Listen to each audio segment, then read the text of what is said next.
వీళ్ళిచ్చే నష్టపరిహారానికో లేదా మరొక్క దానికో ఆశపడి ఈ విధంగా భూములు ఇస్తే మీ పరిస్థితి, మీ పిల్లల పరిస్థితి కూడా అదే విధంగా తయారవుతుంది.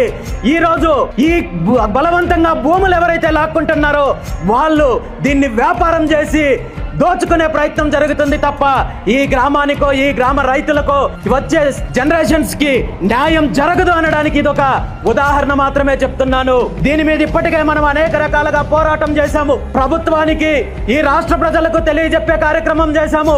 ఈ రోజు ఈ రాష్ట్రంలో ఉన్న రైతాంగాన్ని అందరికీ కూడా నేను ఈ సందర్భంగా ఒకటే తెలియజేస్తున్నాను, ఈ రాష్ట్ర ప్రజలందరికీ కూడా తెలియజేస్తున్నాను, ప్రభుత్వాల అధికారాన్ని అడ్డం పెట్టుకొని అమాయకులైన రైతుల్ని బలవంతంగా ఈ రోజు ఊర్లు ఖాళీ చేసి అధికారంతో, దౌర్జన్యంతో ఈ రోజు ఇక్కడ కరేడు రైతులకు అన్యాయం చేయాలని చూస్తుంటే ప్రతి ఒక్కరూ కూడా ఈ రాష్ట్రంలో ఉన్న ప్రతి రైతు స్పందించాలని చెప్పి ఈ సందర్భంగా